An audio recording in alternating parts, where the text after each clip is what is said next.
Bismillahirrahmanirrahim. Dear audience, Assalamu alaikum. I'm Dr. Muazzam Manzoor, founder and chief executive officer of topgrade.pk. आज का session हमने उन students के लिए ऑर्गेनाइज किया है जो कि MBBS में अपना एडमिशन सिक्योर करना चाहते हैं, और इस कॉन्टेक्स्ट में हमने इनवाइट किया है मिस हिरा उस्मान को टू आवर ऑफिस ताकि हम इनसे जान सकें और स्टूडेंट्स के जो प्रॉब्लम्स हैं जो कि उन्हें दरपेश होते हैं for their strive to secure admission in the medical college, हम उन प्रॉब्लम्स को अनअर्थ कर सकें और उन पे बात कर सकें और उनका सल्यूशन दे सकें। इससे पहले कि हम अपने मेन टॉपिक की तरफ आएँ, I would like to introduce Miss Hira Usman in detail. She is from Sahiwal और इन्होंने FSC में 1057 मार्क्स लिए थे ईयर 2022 में। उसके बाद MD कैट में इनके 165 मार्क्स आए थे और एग्रीगेट इनका बना था 89.3%, और इस एग्रीगेट के साथ पंजाब के किसी भी मेडिकल कॉलेज में इनका एडमिशन नहीं हो सका। फिर ईयर 2023 में इन्होंने MD कैट को रिपीट किया और रिपीट करके इनके MD कैट में 178 मार्क्स आए और इनका एग्रीगेट बना 92.6%, और now she is hoping to get admission in her dream medical college. इंशाल्लाह अभी फाइनल लिस्ट लगेगी, लेकिन इस एग्रीगेट के साथ ऑलमोस्ट हम 100% कह सकते हैं कि she is going to make it this year.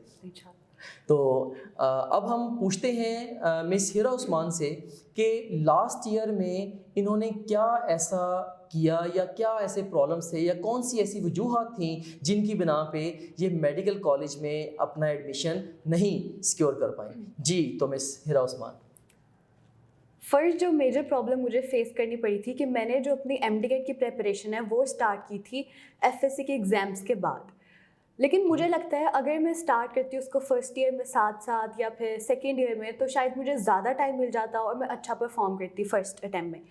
लेकिन जब मैंने सेकेंड ईयर के एग्ज़ाम्स के बाद वो स्टार्ट की तो मेरे पास जो टाइम था वो लिमिटेड था, शॉर्ट था। कंपैरेटिवली सिलेबस बहुत ज़्यादा है और जो टाइम है वो काफ़ी शॉर्ट था, 2-3 मंथ्स। तो मुझसे उतना अच्छा परफॉर्म नहीं किया गया जितना मैं समझती हूँ। शायद मैं एफर्ट करती और पहले से स्टार्ट किया होता तो ज़्यादा अच्छा परफॉर्म करती। बिल्कुल, मैं इसके साथ बड़ा अच्छा रिलेट कर पा रहा हूँ with my limited experience and vision, कि मैं ये समझता हूँ कि जो most common cause of failure of students है इन MD कैट वो क्या है, वो है देर से तैयारी शुरू करना। लाइक FSC सेकेंड ईयर के पेपर्स के बाद मोस्ट ऑफ द स्टूडेंट्स तैयारी शुरू करते हैं और फिर उसके बाद टाइम इतना कम होता है कि 2 साल का सिलेबस अच्छे से तैयार ही नहीं किया जा सकता। और ख़ास तौर पे जब एग्ज़ाम इतना कंपेटिटिव हो जहाँ पे 200 में से सिर्फ एक बच्चे का दाखिला होना है तो उसमें एक्स्ट्रा ऑर्डिनरी परफॉर्म करना और कंपटीशन को बीट करना खासा मुश्किल हो जाता है। और फ्रेशर स्टूडेंट्स की कोई खातर खा अप्रोच भी नहीं बनी होती तब कि एंट्री टेस्ट को लेके चलना कैसे है, इसकी तैयारी करनी कैसे है, किताबों को कैसे पढ़ना है या ओवरऑल तैयारी कैसे करनी है। तो इसीलिए जो रिपीटेड स्टूडेंट्स हैं with the same marks repeated students की जो सक्सेस की प्रोबेबिलिटी है या जो सक्सेस के जो चांसेस हैं वो मैं समझता हूँ कि फ्रेशर्स की निस्बत 2 गुना ज़्यादा होते हैं just because of the knowledge and experience they are having. So बिल्कुल मैं आपकी बात को सेकंड करूँगा कि देर से तैयारी शुरू करना ये एक one of the most important और मोस्ट कॉमन रीज़न है एंट्री टेस्ट में अच्छे नंबर ना आने की, बावजूद इसके कि आपके FSC में बहुत एक्सेप्शनल या एक्स्ट्राऑर्डिनरी मार्क्स हों लाइक योरसेल्फ। तो इसके अलावा हिरा और कौन से प्रॉब्लम्स आप हाईलाइट करना चाहेंगी यहाँ पे? जो सेकंड मेजर प्रॉब्लम है ना, ऑर्गेनिक केमिस्ट्री जैसे सब बच्चों को मुझे लगता है मेरे जितने भी फेलोज़ हैं ऑर्गेनिक केमिस्ट्री ना कंपैरेटिवली बाकी सब्जेक्ट से मुश्किल है। तो हुआ क्या था FSC में केमिस्ट्री में तो मेरे अच्छे मार्क्स थे, लेकिन जब मैंने MD कैट के तौर पे शायद जिस एकेडमी में जाती थी वहाँ मैं अच्छे से उस पर ग्रिप नहीं अपनी स्ट्रॉन्ग कर पाई, या फिर जैसे ट्रिक्स होती हैं किसी भी क्वेश्चन को सॉल्व करने की, और या फिर मेरा प्रैक्टिस लेवल भी उतना ज़्यादा नहीं था ऑर्गेनिक केमिस्ट्री को लेके, तो मेरा वो जो सब्जेक्ट था वो वीक ही रह गया। और जो MD कैट में मेरे केमिस्ट्री में फर्स्ट अटैम्प्ट में कोई 12 MCQs गलत थे, और 12 MCQs कितने इंपॉर्टेंट है वो सब में सब बच्चों को पता ही है जिन्होंने MD कैट दिया। या I can relate to that. इसमें मैं भी अपना एक्सपीरियंस यहाँ पे शेयर करना चाहूँगा कि डिफरेंट स्टूडेंट्स डिफरेंट सब्जेक्ट्स में वीक होते हैं। जो मेरा जो ओवरऑल एक्सपीरियंस है या जो मैंने सैकड़ों हज़ारों स्टूडेंट्स के साथ कन्वर्सेशंस होल्ड की हैं आफ्टर देयर एंट्रेंस एग्ज़ाम्स, और उनके रिज़ल्ट्स को भी एनालाइज़ किया है मैंने और मेरी टीम ने। तो ज़्यादातर जो स्टूडेंट्स हैं वो फ़िज़िक्स में मार खाते हैं, सेकंड नंबर पे बहुत सारे स्टूडेंट्स इंग्लिश में मार खा जाते हैं, और फिर केमिस्ट्री में भी, और फिर इवन बायोलॉजी में अमूमन स्टूडेंट्स अच्छा स्कोर कर जाते हैं, लॉजिकल रीजनिंग आल्सो फाइन। सो इसमें ये होता है बिल्कुल हिरा, जैसे कि आप कह रही हैं कि आपकी स्पेसिफिकली ऑर्गेनिक केमिस्ट्री वीक रह गई थी, तो बहुत सारे स्टूडेंट्स ऐसे हैं जो कि फिजिक्स में कैलकुलेशंस को नहीं टैकल कर पाते, या लाइक जैसे केमिस्ट्री ऑर्गेनिक, वाकई ये भी एक बड़ा काफ़ी जेन्युइन प्रॉब्लम है, बहुत सारे स्टूडेंट्स इसमें प्रॉब्लम फेस करते हैं। इसमें ये प्रॉब्लम सॉल्व क्यों नहीं होता, प्लग क्यों नहीं होता? बेसिकली आप इसको इस तरह से अंडरस्टैंड कीजिए कि अब कि एफएससी में शायद चीज़ों को एक डिफरेंट लेवल पे पढ़ना होता है, और जब एंट्री टेस्ट में प्रिपरेशन करनी है तो हमें काफ़ी ज़्यादा डेप्थ में जाके चीज़ों को कवर करना पड़ता है, क्योंकि अब जो क्वेश्चन राइटर है वो आपको किसी भी स्टेटमेंट से, बुक की किसी भी लाइन से, बुक के किसी डायग्राम से, बुक के किसी कॉन्सेप्ट से, या एक डायग्राम के नीचे इवन जो डिस्क्रिप्शन लिखी है कई दफ़ा वहाँ से भी क्वेश्चन उठा के दे सकता है। तो आपको बहुत ज़्यादा जूम इन करना पड़ता है इनटू द बुक उसको बड़े अच्छे से ग्रैस्प करने के लिए। सो ऑर्गेनिक केमिस्ट्री में जैसे आपने बताया कि एफएससी में आप परफॉर्म कर गई, लेकिन एंट्री टेस्ट के लिए आपकी तैयारी कैलिब्रेटेड नहीं थी, और वर्स्ट पार्ट ये है कि वो अकेडमी में जाके भी कैलिब्रेट नहीं हो पाई, और उसकी रीज़न आप बता रही हैं कि उसकी रीज़न ये थी कि टीचर वो आपको उस लेवल का कवर नहीं कर पाए। तो ये भी एक बड़ा कॉमन मसला है कि एक एकेडमी है, ऑफ कोर्स उन्हें अपनी टीम्स को बैलेंस करना होता है, तो हर जगह पे सारे बेस्ट टीचर्स वो नहीं भेजते। तो इसमें होता ये है कि जैसे हर एकेडमी में जितने भी सेशंस को टीचर्स मिलते हैं, कोई एक का टीचर हार्ड हिटर होगा जो एक्सेप्शनल पढ़ाता होगा, कोई बाकी दो अच्छा पढ़ाते होंगे, एक आध बिल्कुल थोड़ा वीक भी होता है। सो वो टीम्स को बैलेंस करते हैं, और जब टीचर किसी सेशन का जिस सब्जेक्ट का वीक रह जाए, तो मैंने ये देखा है ट्रेंड ओवरऑल कि बच्चों को ओवरऑल ही मार पड़ जाती है।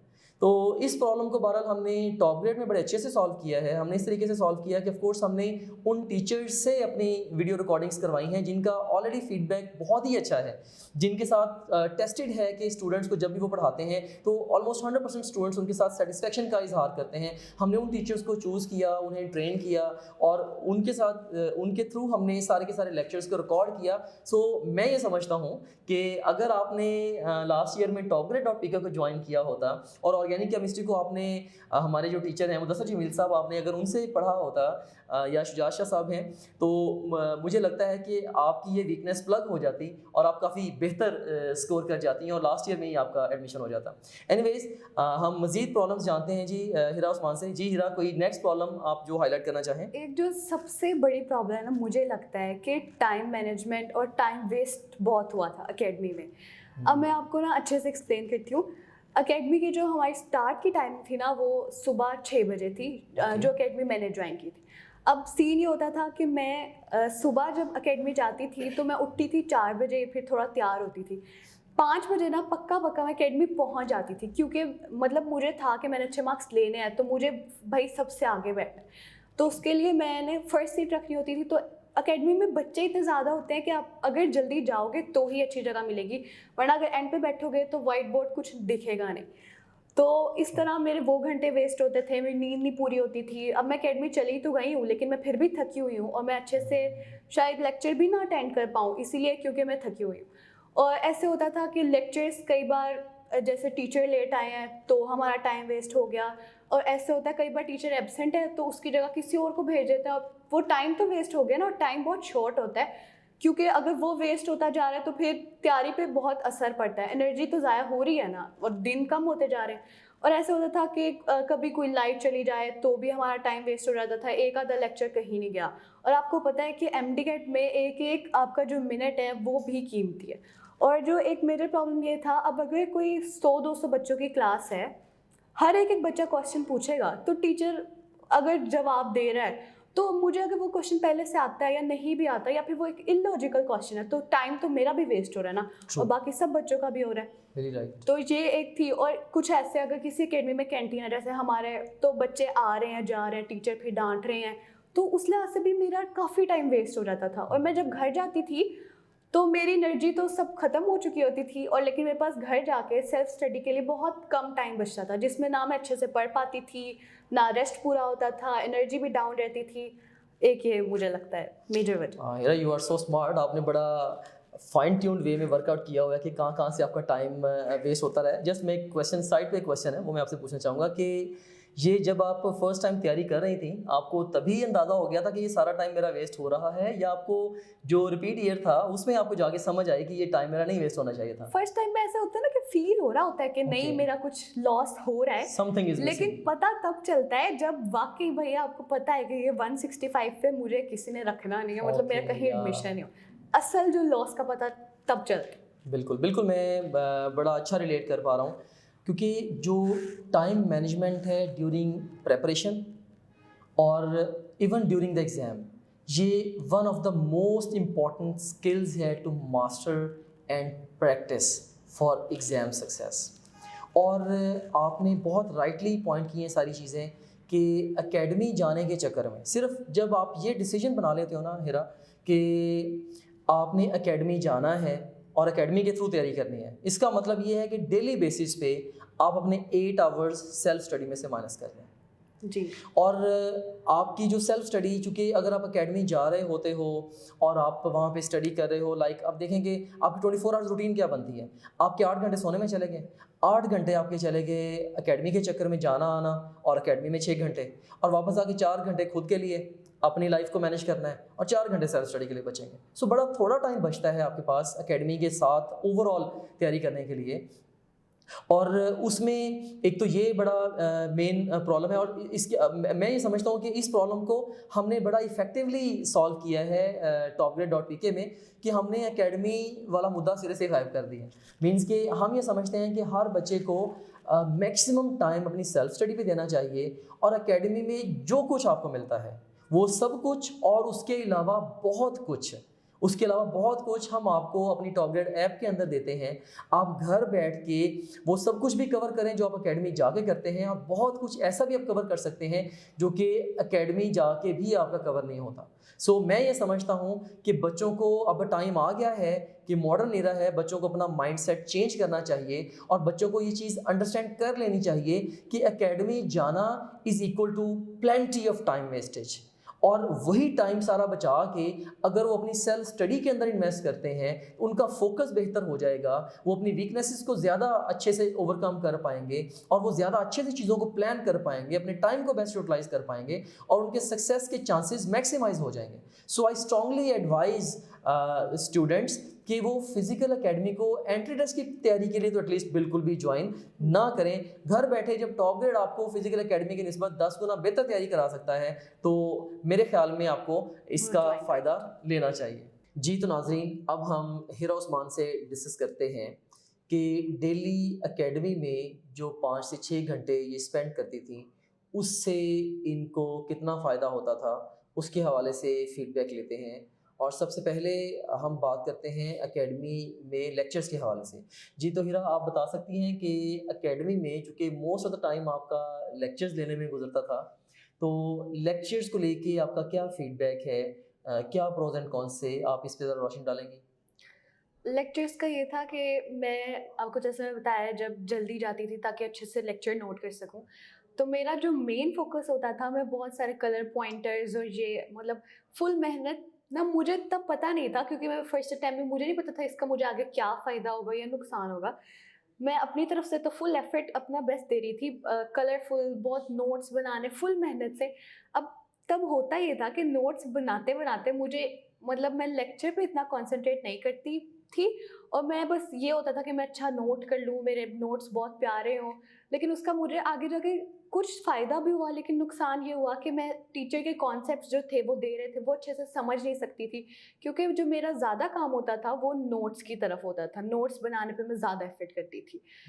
और कुछ नोट्स हेल्पफुल भी थे, लेकिन जैसे कुछ फिज़िक्स के नोट्स थे और इनऑर्गेनिक केमिस्ट्री के नोट्स मेरे लिए हेल्पफुल थे वाकई, लेकिन जो फिज़िक्स के नोट्स थे उन्होंने मुझे बाद में इतनी हेल्प नहीं की, मतलब मुझे लगता है वो टाइम वेस्टेज ही था।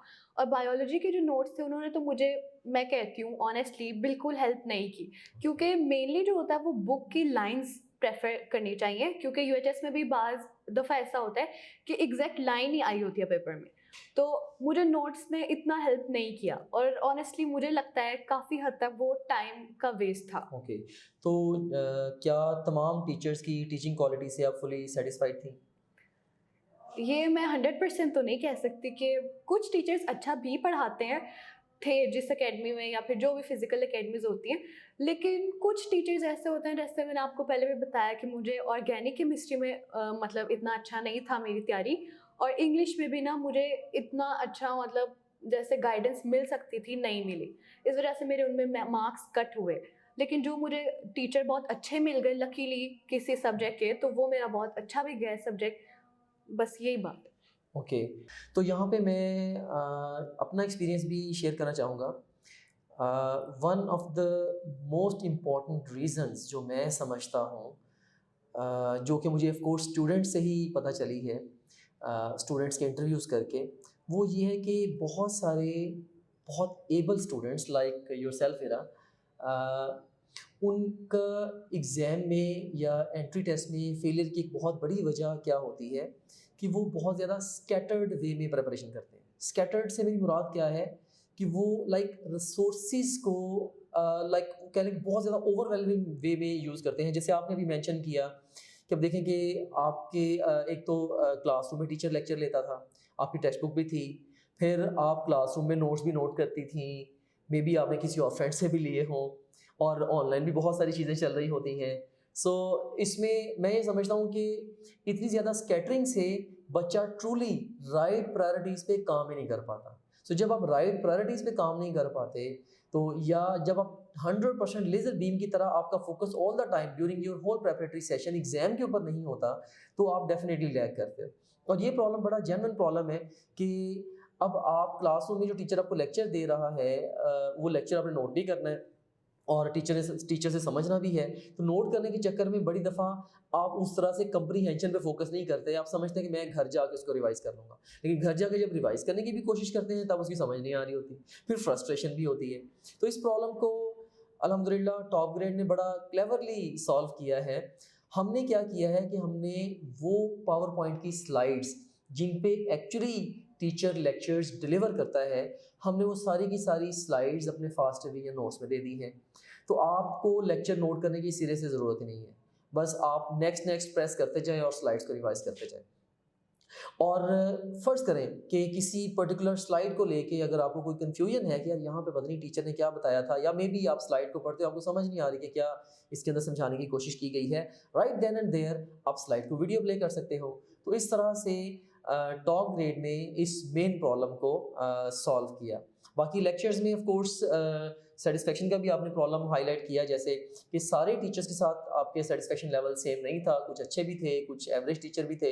लेकिन अल्हम्दुलिल्लाह टॉप ग्रेड में हमने काफ़ी हद तक, चूँकि हम कंटेंट को पहले से ही कंट्रोल वे में बनाते हैं, पहले ही हम सारी स्लाइड्स बनाते हैं, वी मेक श्योर कि क्लासरूम में या बच्चे को क्या कंटेंट डिलीवर होने वाला है, तो इससे हम काफ़ी हद तक सब्जेक्टिविटी को ख़त्म करके एक लेवल तक बच्चे को जैसे भी ले आते हैं। सो मैं ये समझता हूँ पर्सनली कि टॉप ग्रेड के जो लेक्चर्स हैं वो फिजिकल एकेडमी की निस्बत आई वुड से कि 10 टाइम्स एटलीस्ट बेटर हैं कई सारे लिहाजों से। बड़ा क्रिएटिवली हमने उसके अंदर काम करवाया होता है। एनीवेज, अब हम बात करते हैं थोड़ी सी रिवीजन के पॉइंट ऑफ व्यू से, कि चूँकि आपको पता है कि सिलेबस बहुत ज़्यादा होता है एमडीकैट का, और एक दिन ऐसा भी आता है जिसे नेक्स्ट डे टेक्निकली आपका 8 किताबों का सिलेबस है, आपने सारा रिवाइज करना है।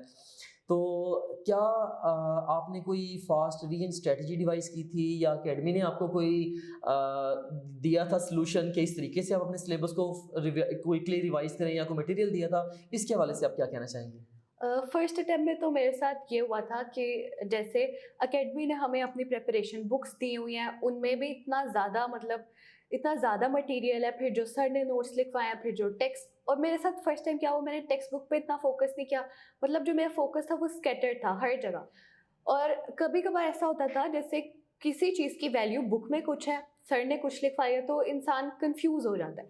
इवन मैं सोचती थी कि इसका वहाँ तो ये आंसर था, मैंने ये पढ़ा था ये।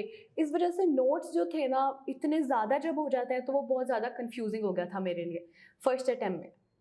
तो कोई बुक्स वगैरह भी मिली थी आपको? यस, बुक्स भी मैंने ली थी, और वो बुक्स भी काफ़ी ज़्यादा एक्सपेंसिव भी पड़ी थी, लेकिन मुझे उसका उतना ज़्यादा फ़ायदा नहीं हुआ। मतलब उसमें क्योंकि एक बच्चे ने टेक्स्ट बुक भी पढ़नी है, नोट्स जो सर ने लिखवाए हैं, जो बुक्स रिवीजन के लिए मिली हैं, तो वो बहुत ज़्यादा काम हो जाता है। बिल्कुल। ये मैं यहाँ पे मैं भी ऐड करना चाहूँगा कि बच्चे ना अपनी तैयारी जब शुरू करते हैं ना, तो उस वक़्त उनका कह लें कि उनके पास करने के लिए उनकी नज़र में इतना सा काम होता है, तो जैसे-जैसे दिन गुज़रते हैं तो वो काम ना उल्टा ऐसे बढ़ता चला जाता है। अभी और कोई नोट्स ऐड हो गए, कोई बुक्स ऐड हो गई, तो ग्रेजुअली जैसे जैसे एग्जाम पास आता है उनका काम बजाय वाइंड अप होने के और ज़्यादा एक्सपेंड होना शुरू हो जाता है।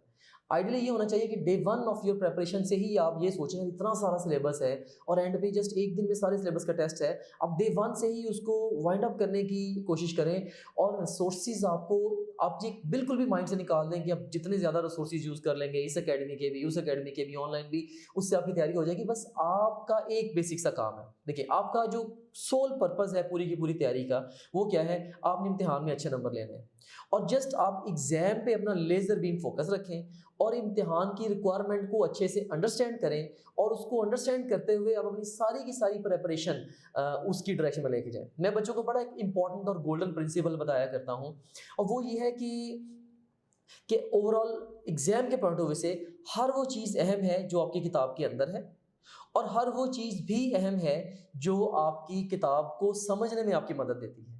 लेकिन जो भी चीज़ आपकी टेक्स्ट बुक के स्कोप से बाहर है वो आपके एग्जाम के स्कोप से भी बाहर है। सो इवन अगर आपके क्लासरूम में आपका टीचर ही कई दफ़ा टीचर्स ऐसे करते हैं हेरा फिजिकल अकेडमीज़ में कि वो ज़रा अपना एक इंप्रेशन बनाने के लिए या बच्चों की नज़र में एक इम्पैक्ट क्रिएट करने के लिए वो एग्जाम के स्कोप से बाहर निकल के बड़ी मुश्किल चीज़ों की तरफ बच्चों को ले जाते हैं अननेसेसरीली।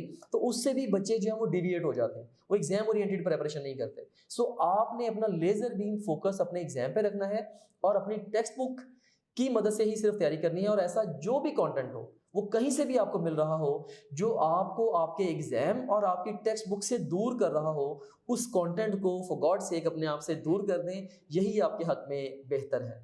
सो ये तो था फास्ट रिवीजन नोट्स के बारे में। अब एक और बड़ा अहम पहलू होता है एकेडमीज़ के अंदर प्रेपरेशन का, वो होता है टेस्ट का। तो हम ये भी जानते हैं हिरा से कि टेस्ट के हवाले से इनका एकेडमी में एक्सपीरियंस कैसा रहा। जी तो हिरा क्या कहना चाहेंगे इस बारे में? सबसे पहले ना मैं बताती हूँ FLPs के बारे में। अगर हमें MD-GAT में जितना भी फर्स्ट करें 3 घंटे दिए जाते हैं ना, तो हमें एकेडमीज में मेरे साथ क्या होता था, हम सब बच्चों के साथ, कि अगर हमने FLP सॉल्व करना है ना तो अभी फर्स्ट करें हमने स्टार्ट किया है, हम पूरे टाइम पे आए हैं, हमने अपना FLP स्टार्ट किया है। अब उन्होंने क्या करना है, अभी मैंने फर्स्ट करें बायोलॉजी का पार्ट सॉल्व किया, अब वो जो एकेडमी की एडमिनिस्ट्रेशन है उन्होंने कहना है फिजिक्स के सर अभी अवेलेबल है, उसकी हम डिस्कशन करा दें।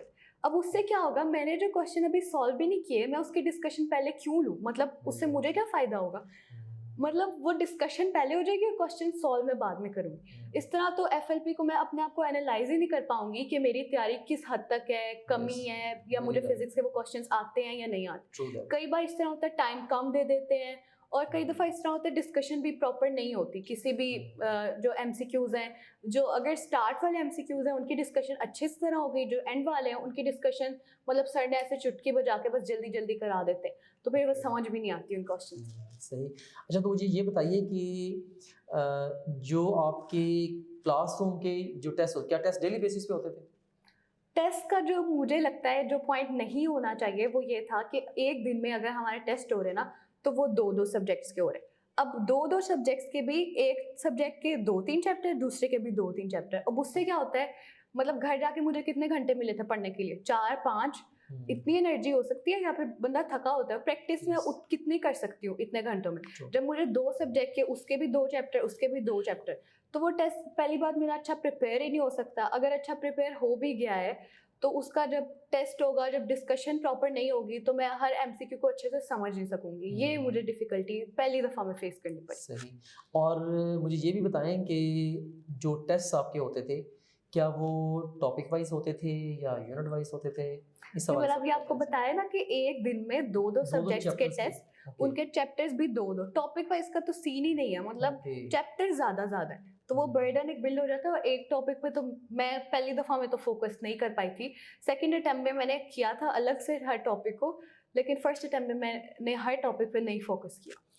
तो जो डिस्कशन होती थी, से आपने क्लास टेस्ट दिया, मे बी 1 या 2 चैप्टर्स का टेस्ट दिया, उसके बाद टीचर ने डिस्कशन कराई, उस डिस्कशन के हवाले से आपका क्या व्यू है, उसका क्या आपको फ़ायदा होता था या उसके क्या प्रोज एंड कॉन्स थे? डिस्कशन में ये होता था, कभी तो डिस्कशन फर्स्ट करें बहुत अच्छी हो गई, टीचर के पास बहुत टाइम था, उन्होंने अच्छे से एक्सप्लेन कर दिया, लेकिन मोस्ट ऑफ द टाइम्स क्या होता है, अगर फर्स्ट करें 50 मार्क्स का टेस्ट है तो जो पहले 10 है ना वो इतने अच्छे से डिस्कस हुए हैं कि मुझे वो याद हो गया, मुझे समझ आ गया। लेकिन मेरे टेस्ट में गलत क्या हुए हैं, अगर एंड वाले गलत हुए हैं तो उस पे टाइम क्या बचा है, बहुत मतलब बहुत थोड़ा सा टाइम बचा है। और मैं जो मेरे गलत हुए हैं मैं उनको तो सीख भी नहीं सकी, और वो सर ने बस ये वहाँ लिखा हुआ, ये वहाँ से कर लेना, जल्दी से कर लेना। तो उससे मतलब मुझे होता है कि एक तो मैंने इतनी फ़ी भी भरी है, तो मुझे प्रॉपर डिस्कशन तो मिले ना, वरना मैं अपनी गलती से अगर सीखूंगी नहीं तो घर जाके अगली दफ़ा भी अगले टेस्ट में मैं वो गलत करूँगी। अब मैं रट्टा कितना का मार सकती हूँ। मैं इस तरह की स्टूडेंट हूँ, जब तक मुझे समझ नहीं आएगी मेरी वो चीज़ अगली दफ़ा भी गलत होगी। तो से आपने एक टेस्ट दिया, एक टेस्ट यूजुअली एक यूजुअल क्लास टेस्ट आपका कितने मार्क्स का होता था? 50 मार्क्स। 50 मार्क्स का। तो अगर 50 मार्क्स का आपने टेस्ट दिया तो से आपके मे बी उसमें से 10 मिस्टेक्स हो गई, से 40 आपके ठीक हैं। तो उस हवाले से आप क्या कहना चाहेंगी कि उन जो 40 आपके करेक्ट हैं, क्या उनकी डिस्कशन आपके लिए हेल्पफुल होती थी या वो टाइम वेस्टेज होता था? उनकी डिस्कशन मतलब जैसे अब मुझे एक आता है, मुझे अब चाहिए तो वो ना जो मुझे चीज़ें नहीं आती, जिनका मेरा गलत होने का चांस है, तो मोस्ट ऑफ द टाइम मैं बोर हो जाती थी। वही सारा टेक्स्ट दोबारा सुन के वही समझ के, हालांकि मुझे अच्छे से आता है तो मैं बोर हो जाती थी। बच्चे ऐसे इलॉजिकल, मतलब कुछ क्वेश्चंस काम के भी होते थे जो मतलब मुझे वाकई पता लगता था, ये चीज़ मुझे पहले नहीं पता, तो वो हेल्पफुल भी होता था। लेकिन मोस्ट ऑफ द क्वेश्चंस ऐसे होते थे, मैं कहती थी यार बस जल्दी करो, मुझे घर जाना है, बस मैं थक गई हूँ, ऐसे होता था। तो क्लासरूम में जो दूसरे स्टूडेंट्स की जो क्रॉस क्वेश्चनिंग होती थी ड्यूरिंग द डिस्कशन, उससे आपको हेल्प होती थी? कभी कभी हेल्प होती थी। मतलब आपको पता है ना, हर क्लास में कुछ बच्चे ऐसे होते हैं जो वाकई सीरियस होते हैं, लेकिन मोस्ट ऑफ द टाइम्स अगर 200 बच्चों की क्लास है इतनी ज़्यादा, तो उसमें सर ये नहीं समझ आया, वो मतलब इलॉजिकल भी। और कुछ बच्चे तो जान के ऐसे क्वेश्चंस करते हैं, कुछ ऐसे होते हैं बच्चे कि जो जान के पूरी क्लास का टाइम वेस्ट करना चाहते हैं। एक बड़ा इम्पोर्टेंट क्वेश्चन है यहाँ पे और बड़ा रेलेवेंट भी है, शायद मेरी ऑडियंस के लिए बड़ा वो एक वैल्यूएबल क्वेश्चन है, और वो ये है कि क्या आप समझती हैं कि फ़िज़िकल एकेडमी में जो टेस्ट आपसे लिए जाते थे, वो एग्ज़ाम ओरिएंटेड टेस्ट थे? वो वैसे ही टेस्ट थे जैसा आपको रियल एग्ज़ाम आया, या उससे कोई फ़र्क था? लाइक इस हवाले से आप क्या कमेंट मैं ना करेंगे? इसको ऑनेस्टली एक्सप्लेन करती हूँ मेरे साथ क्या हुआ है। अब मैं ऐसे नहीं कह सकती कि कुछ क्वेश्चंस थे वो वाकई वो थे जिन्होंने मुझे एमडीकैट में हेल्प किया, मतलब वाकई वो अच्छे थे। लेकिन कुछ क्वेश्चंस ऐसे थे जो मुझे एकेडमी में उनका डिफ़िकल्टी लेवल इतना हाई था कि जब मैंने एमडीकैट दिया ना, तो मैंने कहा कि मैंने सिंपल चीज़ों को तो फोकस ही नहीं किया। मतलब अपने पूरी जितने 2-3 मंथ्स मैंने जो तैयारी किया उसमें सिंपल चीज़ों को मैंने इग्नोर किया, और डिफ़िकल्टी लेवल हमें टेस्ट में, एकेडमी के टेस्ट में इतना हाई आता था, मुझे लगता था पता नहीं क्या चीज़ है। लेकिन जब एमडीकैट में, जैसे इस दफ़ा जो 2023 का एमडीकैट है फिज़िक्स का, उसमें क्वेश्चन सिंपल आए हैं, बहुत मतलब सिंपल आए फिज़िक्स के क्वेश्चन। लेकिन जो हमें एकेडमी में प्रिपेयर कराते थे वो, उनका डिफ़िकल्टी लेवल बहुत ज़्यादा, बहुत हाई। मतलब एक क्वेश्चन में ना मोस्टली एमडीकैट में कुछ कैलकुलेशंस आती है, लेकिन सर हमें इतनी कैलकुलेशंस कराते थे, तो वो बहुत मतलब। और जब आप नए आते हो ना एमडीकैट में, तो आप वाकई स्ट्रेस बहुत बिल्डअप हो जाता है कि इतने ज़्यादा डिफ़िकल्टी लेवल मैं तो कर ही नहीं सकती, तब मुझे ये लगता था। लेकिन जब मैंने देखा ना एमडीकैट में कंपैरेटिवली ईजी क्वेश्चंस आते हैं। बिल्कुल सही। इसमें मैं भी चूँकि मैं खुद भी पहले एक बड़ा सक्सेसफुल और बहुत बड़ा रियल वर्ल्ड एकेडमी का सेटअप रन करता रहा हूँ, शायद आपको इसका ना पता हो, फॉर यू और अपनी ऑडियंस के लिए भी। तो एकेडमी कल्चर को और एकेडमी के सिस्टम्स को अल्हम्दुलिल्लाह मैं बड़ा in depth inside out understand करता हूँ। और टेस्ट को लेके फ़िज़िकल एकेडमी जो अपने बच्चों से क्लासरूम में टेस्ट लेती है एंट्री टेस्ट की तैयारी के लिए, उनको लेके भी मेरी बड़ी कॉन्क्रीट आइडियोलॉजी है और मेरी कॉन्क्रीट समझ है कि उसमें से क्या हेल्पिंग है और क्या हेल्पिंग नहीं है।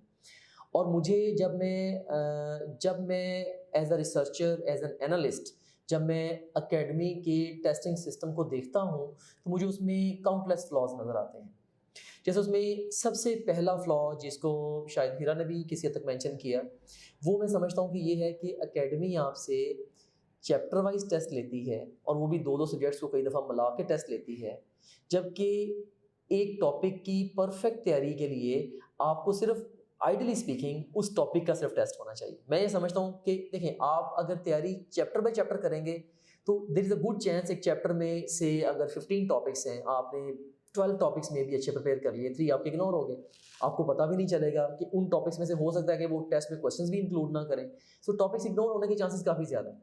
तो मैं एक तो बच्चों को मेजर फ्रेम शिफ्ट कहता हूँ, अपने दिमाग को स्विच करें और अपने दिमाग में प्लीज़ आप चैप्टर्स को निकाल दें, टॉपिक्स का रख लें। और आप ये सोचा करें, फिजिक्स में आप ये ना सोचें कि जी मेरे 13 चैप्टर्स हैं तो मैंने ये तैयार करने हैं। आप ये सोचें मेरे 245 टॉपिक्स हैं जिनको मैंने तैयार करना है, और फिर एक एक करके टॉपिक को तैयार करें।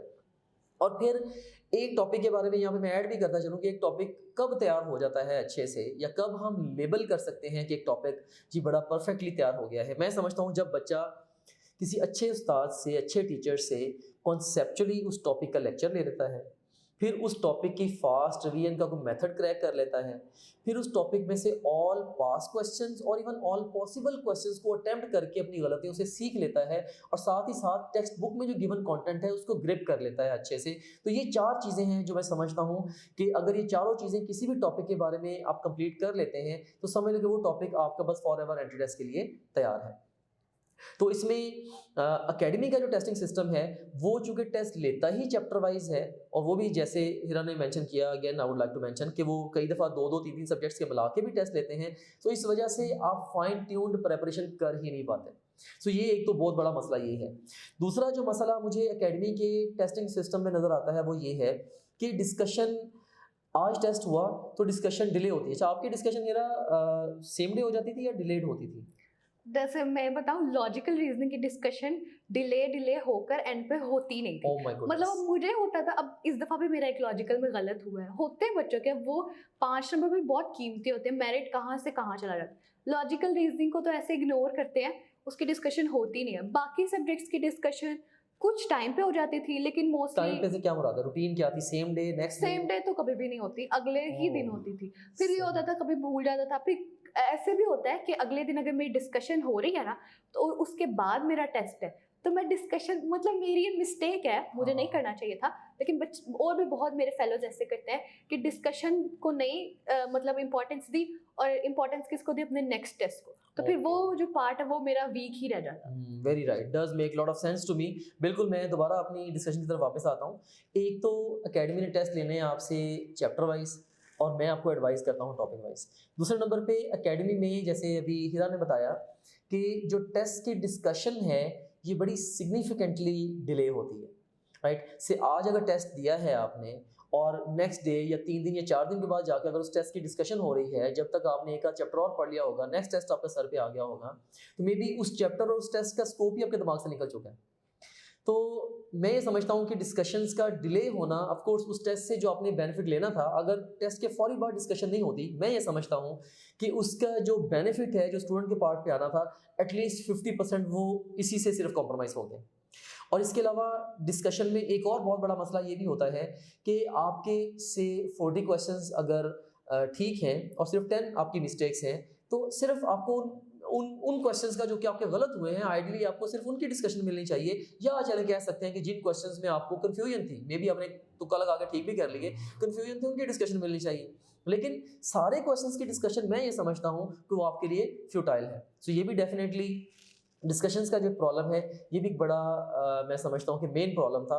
और एफएलपीज़ को लेके ख़ास तौर पे बिल्कुल ये तो खैर बहुत ही बड़ा डिजास्टर है कि अपनी टाइम मैनेजमेंट के चक्कर में वो एफएलपी पूरा करने भी नहीं देते थे। मींस के टेस्ट से पहले जैसे आप बताती थी कि फिजिक्स हमने अटैम्प्ट नहीं की होती थी और टीचर ने कहीं जाना होता था अपनी जॉब पे किसी और जगह पे, तो वो फिजिक्स की डिस्कशन टेस्ट अटैम्प्ट करने से ही पहले हो जाती। तो ऑफ कोर्स ये तो एक डिजास्टर है। मैं समझता हूँ ये तो खैर उस रिस्पेक्टिव अकेडमी की एक तरह से मिसमैनेजमेंट होगी। आइडली तो ऐसा नहीं होता, ना होना चाहिए। बहरहाल खैर एडमिनिस्ट्रेटिव प्रॉब्लम्स कोई ना कोई ऑल द टाइम चल ही रहे होते हैं। सो टेस्टों में टेस्टिंग सिस्टम में बेतहाशा मसले हैं। इसके अलावा और भी मसले हैं जो शायद बच्चों को समझ में भी नहीं आते। मैं जैसे हाईलाइट करता हूँ, अगर फर्स्ट करें कि मैं आपसे कहता हूँ कि आपने फिजिक्स के 30 टेस्ट दे दिए हैं, मे बी सेशन स्टार्ट हुए को आपका 1.5 महीना गुजर गया है, 30 टेस्ट दे दिए, हर टेस्ट में ऑन एवरेज आपने 5-7 मिस्टेक्स की हैं। अब अगर मैं आपसे ये कहूँ कि एक ऐसा टेस्ट मैं आपसे ले लूं जिसमें आपके जितने भी उन 30 टेस्टों में गलत हुए थे सवाल, सिर्फ मैं वो सवालों का टेस्ट क्रिएट करके आपको दे दूं, तो आपको क्या लगता है कि इससे आपकी तैयारी पे कैसा असर पड़ेगा? ऑफ कोर्स अगर ऐसा हो जाए तो वाकई सच में बहुत फायदा हो जाएगा, लेकिन जो अकेडमीज हैं उसमें तो ऐसा कोई सीन मतलब था ही नहीं। जो टेस्ट आप क्लासरूम में अटेम्प्ट करती थी, क्या वो टेस्ट आपको घर ले जाना अलाउ होता था? नहीं, मतलब जहाँ मैंने पहली दफ़ा फर्स्ट अटेम्प्ट में पढ़ा है ना, वहाँ टेस्ट घर लेके जाना बिल्कुल भी अलाउ नहीं होता था। ओके। उसका जो सबसे बड़ा नुकसान मुझे ये हुआ कि अब जैसे मैं घर गई हूँ, मुझे याद है मेरा वो क्वेश्चन रॉन्ग था। अब यस, आपको यस, पता है यस। एमडी गेट में क्वेश्चन की स्टेटमेंट इतनी लंबी होती है। अब राइट, डिस्कशन के दौरान मैं सारी स्टेटमेंट नहीं नोट कर सकती। ट्रू। और इवन अगर मैं ऐसा भी होता है अकेडमीज़ में, आप अगर पिक्चर्स क्लिक कर रहे हो ना, तो वो क्यों पिक्चर ले रहे हो? क्या हो गया? Picture yes. नहीं लेनी, अलाउ नहीं है। मतलब मैंने 50,000 भरा है। तो मेरा इतना तो हक बनता है ना, मैं अपने क्वेश्चन पेपर को घर ट्रू। लेकर जाऊँ, मैं उसको अच्छे से पढूँ। लेकिन मोस्ट ऑफ द अकेडमीज़ में अलाउ नहीं होता। कुछ में होता है, लेकिन जहाँ से मैंने पढ़ा नहीं अलाउ होता। और उससे क्या होता है, फिर बच्चे कभी-कभी ऐसा भी करते हैं कि हम क्वेश्चन पेपर छुपा लें, तो फिर एक और लिहाज से गलत है। लेकिन ऐसा बहुत फिर ना एक मेस सा क्रिएट हो जाता है, फिर एक थोड़ी मिसमैनेजमेंट, वो स्टाफ और ये कुछ बच्चे कहते हैं हमने नहीं देना, वो कहते हैं 2 पेपर, वो पेपर्स काउंट करते हैं। इसमें भी बहुत ज़्यादा टाइम वेस्ट होता है। जब वो जो अटेंडेंट है उसने अगर 50 पेपर्स दिए हैं, तो उसने 50 पूरे करने हैं, वो गिनता रहेगा। और उससे सही। सर जो है वो लेट हो जाएँगे, लेक्चर लेट हो जाएगा, फिर लेक्चर को कम टाइम मिलेगा, ऐसा होता था। बिल्कुल, मैं समझ गया हूँ। सो इन सारी चीज़ों को मद्देनज़र रखते हुए मैं यही कहना चाहूँगा कि लाइक बड़े सारे ऑब्वियस फ्लॉज़ हैं जो कि एकेडमी के टेस्टिंग सिस्टम में हमारे सामने आ गए हैं। जैसे एक तो टेस्ट का चैप्टर वाइज़ होना या यूनिट वाइज़ होना, और डिस्कशंस का ना होना या डिलेड होना, और क्वेश्चन पेपर घर नहीं लेके जा सकते, और इसके अलावा और कई सारे टाइम वेस्टर्स। टेस्टों के दौरान शायद आप क्वेश्चनिंग उस तरह से नहीं टीचर से कर पाते बड़ी दफ़ा, या आपकी इंडिविजुअल नीड्स के अकॉर्डिंगली टेस्ट आपसे नहीं लिए जा रहे। सो बेतहाशा प्रॉब्लम्स हैं जो कि मैं समझता हूँ कि बच्चा फेस करता है जब बच्चा एकेडमी में टेस्ट दे रहा होता है। अच्छा, इन सारे प्रॉब्लम्स को हमने बड़े अच्छे से ग्रेनुलेट किया, हमने इनको कम्प्रीहेंड किया, और फिर हमने जो टॉप ग्रेड का हमने इवैल्यूएशन सिस्टम डेवलप किया, उसको हमने बड़े लाइक इफेक्टिव वे में उसको हमने डेवलप किया, और वो सारे के सारा सिस्टम हमारा रिसर्च ओरिएंटेड है। ये ऐसा नहीं है कि बस मेरा दिल किया कि मैं डेवलप कर लूँ और वो मैंने अपने तरीके से डेवलप कर दिया। नो, मैंने ट्रूली आप जैसे बहुत सारे स्टूडेंट्स के साथ मैंने कन्वर्सेशंस होल्ड की, मैंने उनसे प्रॉब्लम्स को सुना, मैंने उनको लिस्ट किया, और उसके बाद मैंने बड़ा स्ट्रेटेजिकली उन सारे प्रॉब्लम्स का सॉल्यूशन डिवाइस किया। सो टॉप ग्रेड का मैं समझता हूँ कि जो क्वेश्चन बैंक है वो इन सारे मसलों का स्ट्रेट अवे हल है। जैसे इसमें वहाँ पे आप टॉपिक वाइज टेस्ट दे सकते हैं। टॉपिक वाइज के अलावा अगर आप चाहें तो आप quarter syllabus, half syllabus, full syllabus test भी दे सकते हैं। डिस्कशन हर टेस्ट के बाद क्या, हर सवाल के फौरी बाद आप डिस्कशन ले सकते हैं। अगर आपका सवाल जो गलत हुए हैं, आप सिर्फ उन सवालों की डिस्कशन ले लें, आपको सारे सवालों की डिस्कशन लेने की भी ज़रूरत नहीं है। और इसके अलावा टेस्ट टेक होम आपको इसलिए ज़रूरत नहीं है कि सारे के सारे टेस्ट ऑलरेडी होम में क्या वो आपकी पॉकेट में पड़े हुए हैं।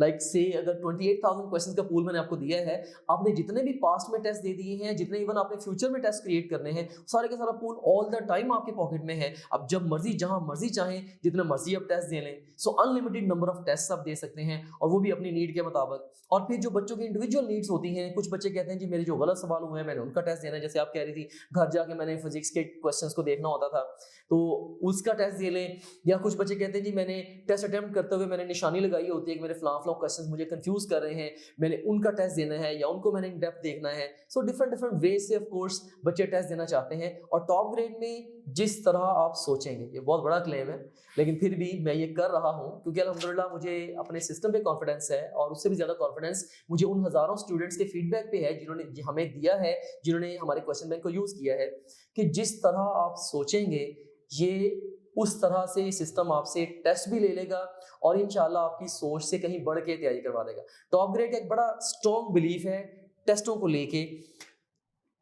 फिजिकल एकेडमीज के लिए एमसीक्यूज एक पावरफुल इवैल्यूएशन का टूल है, और टॉप ग्रेड ये बिलीव करता है कि इवैल्यूएशन टूल होने के साथ साथ MCQs worlds number 1 preparatory tool है, राइट। और इस बात का क्या मतलब है? इस बात का मतलब ये है कि हम बच्चे को क्वेश्चंस की इतनी ज़्यादा प्रैक्टिस कराते हैं, और हम ये समझते हैं कि हर सवाल से बच्चे को सीखना चाहिए। एक है कि सवालों के बगैर सीखना, एक है कि सवालों के थ्रू सीखना। टॉप ग्रेड सवालों के थ्रू बच्चे को सिखाने पे बिलीव करता है। से एक टॉपिक है, उस टॉपिक में से ज़्यादा सवाल बन 60 या 70 बन सकते हैं। आप उन 60-70 क्वेश्चन का टेस्ट क्रिएट करें, उसमें से आपके 10 या 12 गलत हुए, उनकी एक्सप्लेनेशन देखें, उसके थ्रू आपका टॉपिक परफेक्ट हो गया। सो इस तरह से क्वेश्चंस के साथ एक्सपोजर के जरिए और उनके एक्सप्लेनेशंस के जरिए हम बच्चों को ये सिखाते हैं।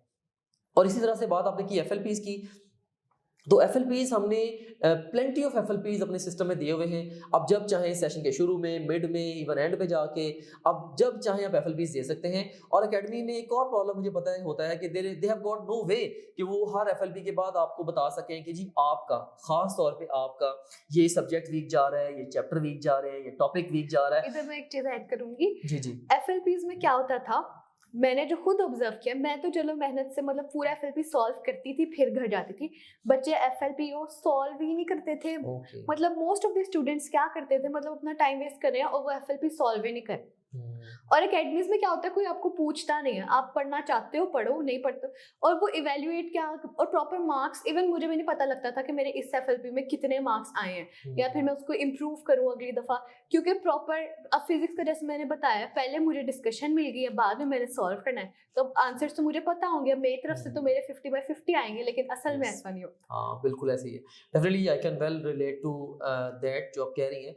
और सो मैं दोबारा अपनी डिस्कशन को रिज्यूम करता हूँ कि जो फुल लेंथ पेपर्स हैं, लाइक उसके बाद अगर आपको एनालिसिस नहीं मिल रहा, हर फुल लेंथ पेपर के बाद अगर आपको ये नहीं एडवाइस मिल रही कि मेरे यार कौन से सब्जेक्ट्स वीक हैं, मेरे कौन से चैप्टर्स वीक हैं, मेरे कौन से टॉपिक्स वीक हैं, तो जब आपकी वीकनेसेस आपके सामने नहीं आ रही होंगी तो आप उनको स्ट्रेंथन कैसे करोगे?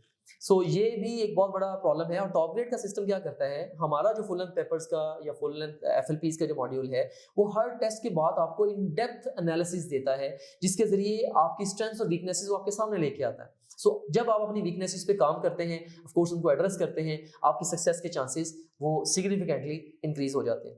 सो अल्हम्दुलिल्लाह मैं ये बात पूरे कॉन्फिडेंस से कह सकता हूँ कि physical academy, Hira I would tell you as well, अब तो आपने बता रही थी इससे सेशन से पहले कि आपने एक्सप्लोर भी किया है topgrade.pk को भी, तो मैं ये कह सकता हूँ कि अल्हम्दुलिल्लाह विद फुल कॉन्फिडेंस कि फिजिकल एकेडमी जिस तरह से आपसे टेस्ट लेती है या जो उनका टेस्टिंग सिस्टम है, उनकी निस्बत topgrade.pk आपसे कम से कम 20 गुना बेहतर तरीके से एवेल्युएशन आपकी करता है। हम 3 चीज़ों को इकट्ठा कैरी करते हैं, evaluation, practice as well as preparation. और एक और बात जो बड़ी ही इंपॉर्टेंट है, देखिए एक बच्चा है जिसने एमसीक्यूज की प्रैक्टिस की है अपनी पूरी तैयारी के दौरान 6000 एमसीक्यूज की, और दूसरा स्टूडेंट है जिसने प्रैक्टिस की है 28000 एमसीक्यूज की। तो जिसने जितनी ज्यादा गलतियां की हैं उतना ज्यादा, उसने जितनी ज्यादा प्रैक्टिस की है उसने उतनी ज्यादा गलतियां की हैं, और जिसने जितनी ज्यादा गलतियां की हैं उसने उतना ज्यादा सीखा है। हमारा टॉप ग्रेड का एक बिलीफ है, हम कहते हैं तैयारी कैसे करनी चाहिए, हम कहते हैं कि best way to avoid mistakes in the final exam is to make mistakes before the exam. So academy ने जहाँ 6000 सवालों के टेस्ट लेने हैं, हमने 25 से 30,000 सवालों के टेस्ट लेके हमने सारी की सारी गलतियां ला के आपको दिखाने, भाई ये लो, ये आपकी गलतियां पड़ी हैं और इन गलतियों को करेक्ट कर लो और जाओ और एग्जाम अटेम्प्ट करो और अपनी सक्सेस हासिल करो और अपने ड्रीम इंस्टीट्यूशन में दाखिला लो। और एक चीज़ मैं और ऐड करना चाहूँगा टेस्ट के हवाले से अपनी डिस्कशन को कंक्लूड करते हुए, कि जितने भी हमारे लास्ट ईयर्स में जो हाई परफॉर्मर्स रहे हैं स्टूडेंट्स, जिन्होंने एक्स्ट्रा ऑर्डिनरी मार्क्स लिए हैं या पाकिस्तान लेवल पे जिन्होंने पोजीशंस ली हैं, तो उन सब में एक चीज़ बड़ी कॉमन थी, और वो क्या थी कि उन्होंने हमारा पूरा क्वेश्चन बैंक कंज्यूम किया हुआ था। बहुत सारे बच्चे जो हमसे पेड सब्सक्रिप्शन लेते हैं, बड़ी दफ़ा वो 50% क्वेश्चन बैंक या 60% क्वेश्चन बैंक कंज्यूम कर पाते हैं, लेकिन जिन बच्चों ने पोजीशन हासिल की हैं, हमारे पास चूँकि सारे स्टैट्स होते हैं सिस्टम के अंदर कि किस बच्चे ने क्या किया है, तो उसके जरिए हमें ये समझ आई कि जिन बच्चों ने ज़्यादा से ज़्यादा एमसीक्यूज की प्रैक्टिस किया या हमारे पूरे क्वेश्चन बैंक को, जिसको हम कहते हैं कि ऑल पॉसिबल क्वेश्चंस हैं, उन्हें प्रैक्टिस किया और अपनी गलतियों से सीख लिया, तो उन्होंने कंसिस्टेंटली उन बच्चों ने ज़्यादा अच्छे नंबर लिए। So once again I would say physical academy के मुकाबले में अल्हम्दुलिल्लाह टॉप ग्रेड का जो सिस्टम है ये 20 गुना बेहतर है as far as the test are concern. तो अब मैं एक और इम्पॉर्टेंट एस्पेक्ट की तरफ अपने ऑडियंस की तवज्जो लेके जाना चाहूँगा, और वो है गाइडेंस लेक्चर्स, जिन्हें फिजिकल एकेडमीज में मेनी टाइम्स मोटिवेशनल लेक्चर्स के नाम से जाना जाता है। तो एक पॉइंट इस कॉन्टेक्स्ट में मैं ये जनरेट करना चाहूँगा कि एंट्री टेस्ट में सक्सेस के लिए जहाँ पे नॉलेज एंड कॉन्सेप्ट ज़रूरी हैं, वहीं पे मैं समझता हूँ कि बहुत सारी वाइटल स्किल्स हैं जो बड़ी क्रूशियल हैं एग्ज़ाम में सक्सेस के लिए। उसमें जैसे कि किताब कैसे पढ़नी है, क्योंकि एफएससी के लिए किताब पढ़ना और है और एंट्री टेस्ट के लिए किताब पढ़ने का तरीकाकार बिल्कुल मुख्तलिफ है। सो एंट्री टेस्ट की तैयारी के लिए किताब कैसे पढ़नी है, तैयारी के दौरान अपना टाइम कैसे मैनेज करना है, हर आए दिन टेंशन होगी, इतना सारा प्रेशर होता है बंदे के ऊपर, सोशल प्रेशर भी होता है, वैसे खुद के करियर का प्रेशर भी होता है। तो स्ट्रेस को कैसे मैनेज करना है, क्योंकि स्ट्रेस में आप अच्छा प्ले नहीं करते। इसके अलावा इम्तिहान में जब आप जाके बैठ गए हैं, तो वहाँ पे जाके आपने क्या करना है? तो इम्तिहान में जाके आपने टाइम कैसे मैनेज करना है, आसान सवाल है या बहुत मुश्किल सवाल है, उनको आपने कैसे टैकल करना है, राइट? और इसी तरीके से और बहुत सारी मैं समझता हूँ कि छोटी-छोटी स्किल्स हैं, जिनको बच्चे को मास्टर करना पड़ता है और प्रैक्टिस करना पड़ता है, फिर वो बच्चे अ, अच्छे स्कोर्स ले पाते हैं इन द एंट्रेंस एग्ज़ाम्स। सो हम जानते हैं हिरा से कि फिज़िकल एकेडमी ने इस कॉन्टेक्स्ट में इनको क्या हेल्प की और कैसे की? जी, तो हिरा। सबसे पहले मैं ये बताऊंगी एकेडमी में जो जिसे कहते हैं ना मोटिवेशनल लेक्चर। फर्स्ट करें, अगर एक सर एब्सेंट है ना, हमारे कोई भी केमिस्ट्री के सर एब्सेंट है, तो उनकी जगह वो, मुझे नहीं पता वो एकेडमी के ही हैं या जो भी है, उनको भेज देते हैं मोटिवेशन के लिए, लेक्चर के लिए। अब होता क्या, उससे हमारा 1-2 घंटे जो है ना, वो लिटरली मेरे तो ज़ाया हो जाते हैं, क्योंकि उनकी बातें एमडीकेट से रिलेटेड भी नहीं होती, थोड़ी स्कैटर हुई होती हैं और कुछ समझ भी नहीं आता। और जो भी वो बोलते हैं ना, मतलब वो हमारे जो ट्रैक है ना, मतलब जैसे हमने एमडीकेट में अच्छे मार्क्स सिक्योर करने हैं, ओके, उससे रिलेटेड नहीं होता, इर्द-गिर्द की बातें ज़्यादा होती हैं, और वो ओके। बच्चे बजाय मोटिवेटेड होने के, वो बोर हो जाते थे, उनकी एनर्जी और डाउन हो जाती थी, और इससे ना बस बच्चों का माइंड डाइवर्ट हो जाता था, लेकिन मोटिवेशन कोई नहीं मिलती थी। और दूसरी अहम बात ये, और हमारे साथ 2022 में ये बहुत हुआ है कि एमडीकेट पहले इस डेट को अनाउंस्ड है, होना है, तो अब उसके लिहाज से आप प्रिपेयर कर रहे हो, बीच में एकदम जी आ जाएगा एमडीकेट, डिले हो गया, तब आपको याद होगा फ्लड वगैरह के प्रॉब्लम्स थे। अब जब डिले होता है ना, तो फिर वो जो एक सारे एक रिदम बना होता है ना तैयारी करने का, वो सारा खराब हो जाता है। अब उस पॉइंट पे कोई भी नहीं आपको, अकेडमीज मतलब अच्छे से गाइड नहीं करती कि अब जो आपको एक्स्ट्रा टाइम मिला है उसे कैसे यूटिलाइज करें। प्रॉपर गाइडेंस उस टाइम के लिए कोई भी नहीं देता, और आपको समझाता भी नहीं है कि अब आपने स्ट्रेस नहीं लेना, कोई भी अच्छे से गाइड तब नहीं करता। उस पॉइंट पे बच्चे को गाइडेंस की वाकई ज़रूरत होती है। हाँ, बिल्कुल मैं आपका पॉइंट ऑफ व्यू अंडरस्टैंड कर गया हूँ कि बच्चे को बेसिकली उसको दाएँ-बाएँ की बातों के साथ कंसर्न नहीं है। उसका उस वक़्त जो लेज़र बीम फ़ोकस है और जो होना भी चाहिए मैं समझता हूँ, वो उसका एमडीकैट है। अब 2-2 घंटे अगर बच्चे को आप लेक्चर्स भी दें और उसके बाद बच्चे को ये समझ ही ना आए कि मैंने करना क्या है, उसको कोई पाथ ही ना मिले, उसको कोई ट्रैक ही ना मिले, तो मैं समझता हूँ कि ऐसा करने का कोई फ़ायदा नहीं है। और इसकी एक बहुत बड़ी रीज़न पता क्या है कि ये लेक्चर जैसे क्यों होते थे? इसकी रीज़न मैं ये समझता हूँ कि रीज़न ये है कि वो लोग आके मोटिवेशनल लेक्चर्स देते हैं जो कि खुद उस पूरे प्रोसेस में से गए ही नहीं हुए। अच्छा मैं ये just as a part of fun मैं आपके साथ एक बात शेयर कर देता हूँ। मैं बड़ी दफ़ा मतलब मुझे लोग कहते हैं कि आप अच्छा बोलते हैं, आपको मोटिवेशनल स्पीकर होना चाहिए, प्रोफेशनल स्पीकर आपको होना चाहिए। बल्कि मैं अपने आप को बड़ी दफ़ा ना कई प्लेटफ़ॉर्म से मैंने मोटिवेशनल स्पीकर से माज़रत के साथ मैंने अपने आप को इंट्रोड्यूस ही ऐसे करवा दिया कि my name is doctor Muazzam Manzoor and I am not a motivational speaker, क्योंकि मैं काम करता हूँ। तो मैं सिर्फ बातें नहीं करता, मैं तो एक्चुअली काम करता हूँ और ट्रूली है भी ऐसा ही कि मैं एक्चुअली जिन चीज़ों को प्रैक्टिस करता हूँ और जिन चीज़ों से मैंने यील्ड ली है, जिन चीज़ों से मैंने आउटपुट ली है, मैं सिर्फ़ उनकी तबलीग करता हूँ। जिन चीज़ों को मैंने खुद प्रैक्टिस नहीं किया, मैं उनको आगे पोर्ट्रे नहीं करता। तो अब जैसे एमडी-कैट के बच्चों को अगर गाइडेंस लेक्चर्स देने हैं, मुझे पता है कि I have gone through the whole process. मैं क्लासरूम में बैठा हूँ, मैंने फेलियर्स भी देखे हैं और मैंने डिफरेंट सिचुएशंस में टैकल भी किया है। Like I have gone through the whole thing. मैंने एफएससी की, एंट्री टेस्ट की तैयारी की एकेडमी में जाके, फिर मैं अल्टीमेटली एंट्री टेस्ट में क्लियर भी हुआ रिपीट करके, फिर बेस्ट मेडल कॉलेज में भी पहुंचा। So I have gone through the whole process. तो मैं जब बच्चों को कुछ डिलीवर कर रहा होता हूँ, बेसिकली मैं उनकी सीट पे बैठ के सोच रहा होता हूँ कि यार बच्चे को क्या प्रॉब्लम है और इस वक्त इसकी बेस्ट हेल्प कैसे हो सकती है। मैं ये समझता हूँ कि बच्चों की ट्रूली बेस्ट हेल्प तभी हो सकती है जब उनको समझा जाए। और जो बहुत सारे जो प्रोफेशनल स्पीकर्स होते हैं, वो उनको समझे बगैर बस अपना पहले से तैयारी करके आते हैं कि जी ये कि इस कॉन्टेक्स्ट में मैंने बात करनी है और बस आके क्लास में वो कंटेंट डिलीवर कर देते हैं। मैंने भी कई इवन कुछ एकेडमीज़ में मुझे भी इनवाइट किया कि आप आके हमारे बच्चों से टॉक करें, और मैंने कभी भी कोई तैयारी करके नहीं गया। कि मैंने कहाँ पे जाके क्या बात करनी है। मेरा बड़ा एक सादा-सा फ़ॉर्मूला था और वो क्या था, और बच्चे उस लेक्चर के बाद बहुत ज़्यादा इंस्पायर होते थे। मैं जाके क्लासरूम में कहता था, बच्चों आज मैं आपको कोई लेक्चर देने नहीं आया, मैं आपके साथ गपशप लगाने के लिए आया हूँ। और गपशप हम किस बारे में करेंगे? हम करेंगे आपके मसाइल के बारे में। हर बच्चा कोई ना कोई सोचे जो उसको तैयारी के दौरान मसले आ रहे हैं, हम सारे मसलों को पहले एक एक करके व्हाइट बोर्ड पर लिखेंगे और उसके बाद हम उनको डिस्कस करेंगे। फिर ऐसे ही होता था, सारे बच्चे एक्टिवली कंट्रीब्यूट करते, सर मुझे ये मसला आ रहा है, ये आ रहा है, ये आ रहा है। सो बहुत सारे मसले, पूरा व्हाइट बोर्ड मुझे याद है भर जाता था और फिर मैं एक एक करके उनके ऊपर टॉक शुरू करता था, इस मसले का हल ये है, इसका ये है, इसका ये है। और उसके सेशन के एंड पे जहाँ पे मैंने प्लान किया होता था 1 आवर, कई दफा वो 2 या 2.5 आवर में भी चला जाता था और बच्चे बड़े कंटेंटेड और सेटिस्फाइड बैठे होते थे। क्यों? क्योंकि हम उनके मसले को हल कर रहे हैं। सो मकसद मोटिवेशनल लेक्चर देना नहीं होता, मकसद होता है बच्चे के जो प्रॉब्लम्स हैं उनको फिक्स किया जाए, उन्हें सॉल्व किया जाए। और अल्हम्दुलिल्लाह अच्छा topgrade.pk ने ये चीज़ बड़े अच्छे से टैकल की है। एक तो हम मजबूर नहीं कर रहे कि मोटिवेशनल लेक्चर हमारे सुने, क्योंकि अगर जिस बच्चे को जिस चीज़ पे ज़रूरत है वो सुन ले। हमने हंड्रेड्स ऑफ वीडियोस मैंने बना दी हैं, डिफरेंट सिनेरियोज में बच्चों को गाइड कर दिया है, टाइम ऐसे मैनेज करना है, प्रैक्टिस ऐसे करनी है, एग्जाम की फाइनल इंस्ट्रक्शंस ये हैं, एग्जाम से एक दिन पहले ये करना है, एग्जाम वाले दिन ये करना है, वगैरह वगैरह। ठीक है, हर चीज़ मैंने शायद सैकड़ों वीडियोस इसके ऊपर क्रिएट की हैं। सो डिफरेंट बच्चों को डिफरेंट जगहों पे प्रॉब्लम है। एक तो जिसको जो प्रॉब्लम है उससे रिलेटेड वो वीडियोस देख ले, अपने उन प्रॉब्लम्स को सॉल्व कर ले। मैं समझता हूँ वो भी सारे के सारे लेक्चर्स देखने की खातिर खास जरूरत नहीं है। और एक और बात आपने जैसे मेंशन दिया कि yes I can recall that कि फ्लड था और उसकी वजह से एग्जाम कई मरतबा डिले हुआ।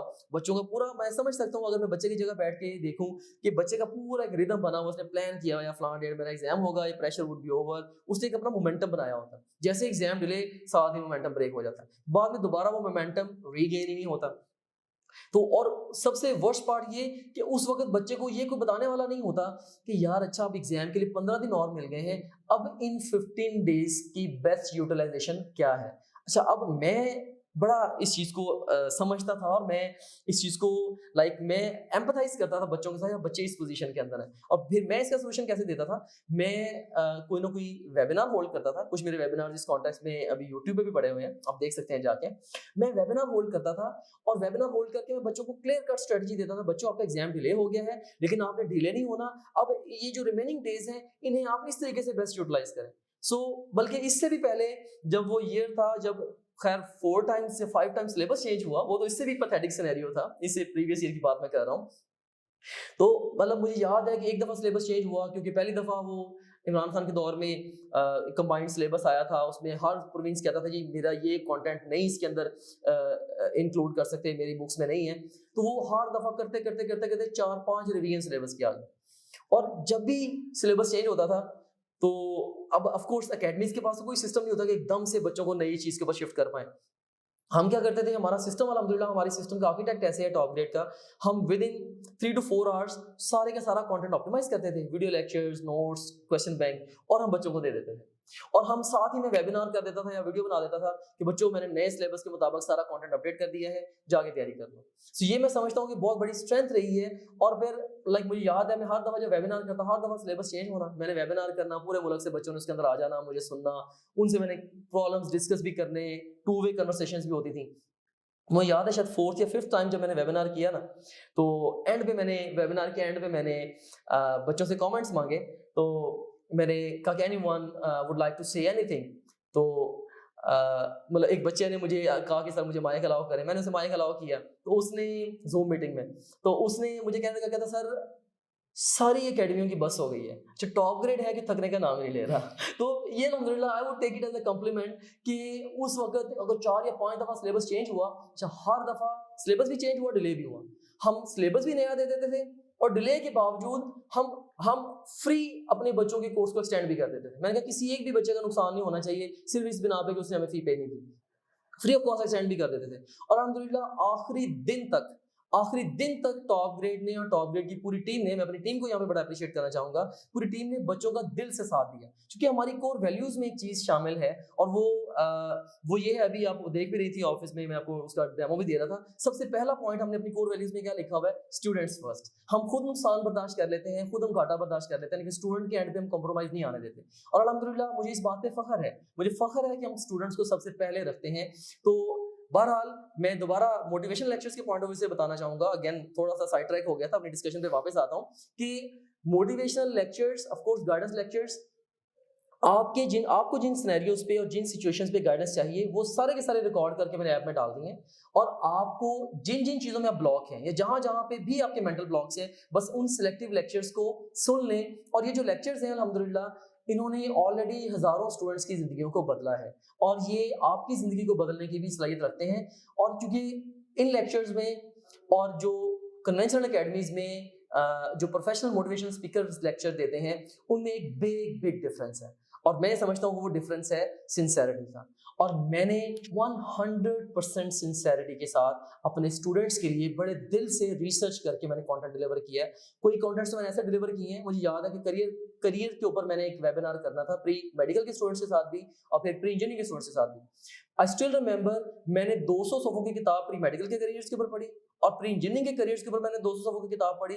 फिर इंटरनेट पे बैठ के मैंने पूरी रात आर्टिकल्स पढ़े, फिर मैंने पावर पॉइंट बनाई और फिर मैंने उसको डिलीवर किया। फिर मुझे तसल्ली हुई, हाँ यार वाकई मैंने बच्चों को कोई वैल्यूएबल चीज़ बताई है। क्योंकि trust of the students on top grade and on me as well, ये मैं समझता हूँ कि मेरा मोस्ट वैल्यूएबल एसेट है। And this is the last thing जो कि मैं चाहूँगा कि वो शेक हो। सो अल्हम्दुलिल्लाह we leave no stone unturned अपने स्टूडेंट्स की तैयारी को बेहतर से बेहतर बनाने के लिए। हम जो करना हो हम बहादुरी से कर गुजरते हैं, हम फिर नफ़ा नुकसान भी नहीं देखते, हम अपने बच्चों के लिए कर जाते हैं अल्हम्दुलिल्लाह। सो मैं आपको ये ज़रूर एडवाइस करूँगा, स्ट्रांगली एडवाइस करूँगा कि आप फर्स्ट ईयर प्री मेडिकल के स्टूडेंट हैं या सेकंड ईयर प्री मेडिकल के स्टूडेंट हैं या आप रिपीट कर रहे हैं या इवन आप अगर एएस या A2 के स्टूडेंट हैं और आपने प्री मेडिकल को एज अ करियर ऑप्ट किया है, आपने आगे मेडिकल में जाना है, तो आज से बल्कि अभी से आप topgrade.pk को ज्वाइन करें।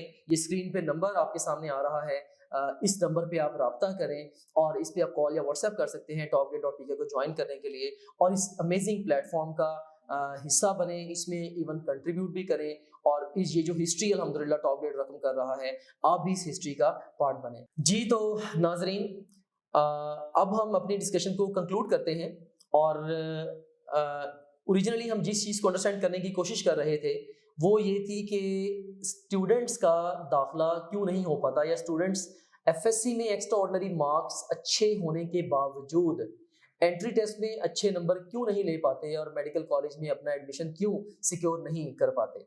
हमने हिरा की हेल्प से बहुत सारे प्रॉब्लम्स को अनअर्थ किया। फिर भी मैं ये चाहूँगा इस स्टेज पे कि हिरा खुद से अपने लिए कम से कम सम अप करके दें, कोई सिंगल लाइन में या चंद वर्ड्स में हमें ये बताएं कि 2022 में आपके 1057 नंबर थे एफएससी के अंदर और एंट्री टेस्ट में आपने जस्ट 165 स्कोर किया और आपका एडमिशन नहीं हो सका। तो इसकी सिंपलेस्ट अगर मैं आपसे पूछूं कि सबसे बड़ी वजह या बड़ी एक दो वजूहत वो कौन सी थी प्लीज? सबसे रिस्की मेजर जो वजह है वो ये है कि जब मैं एकेडमी ज्वाइन की उससे मेरा बहुत ज़्यादा टाइम वेस्ट हुआ।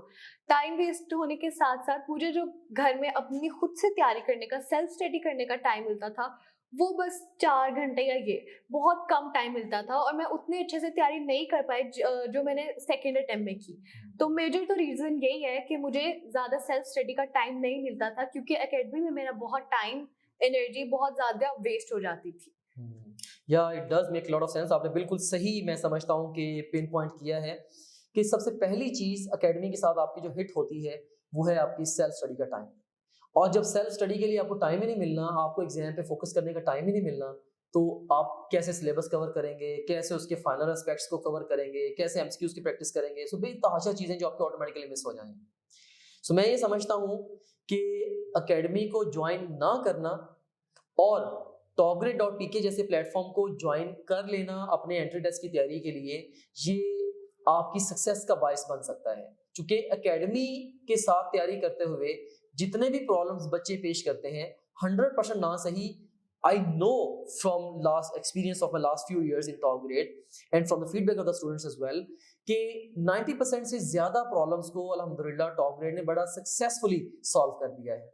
और ऑफ कोर्स जब हमने उन सारे प्रॉब्लम्स को सॉल्व कर दिया है तो बहुत सारी कॉम्प्लिकेशंस जो कि एकेडमी के साथ तैयारी करते हुए आप फेस करते हैं, topgrade.pk से तैयारी करते हुए आपको फेस नहीं करनी पड़ेगी। सो topgrade.pk से तैयारी करके आप अपने पैसे भी बचाएंगे, अपने टाइम को बेस्ट यूटिलाइज करेंगे, अपनी तैयारी को 10 गुना इससे भी ज़्यादा बेहतर बनाएंगे और इंशाल्लाह यकीनी कामयाबी हासिल करेंगे। आइए नाजरीन, अब हम हिरा उस्मान से ये जानते हैं कि 2023 में इन्होंने क्या ऐसा किया जो कि 2022 में नहीं किया था जिसकी बिना पे इनके एंट्री टेस्ट में 178 मार्क्स आए, 92.6% का एग्रीगेट बना। सो वो क्या चीज़ें मिस थी 22 में जो कि 2023 में इन्होंने कवर की? जी हीरा उस्मान। सबसे मेजर तो ये था कि मैंने अपने सेकंड अटेम्प्ट में कोई भी एकेडमी नहीं ज्वाइन की थी लेकिन एंड पे सिर्फ कुछ टाइम के लिए, सिर्फ टेस्ट देने के लिए।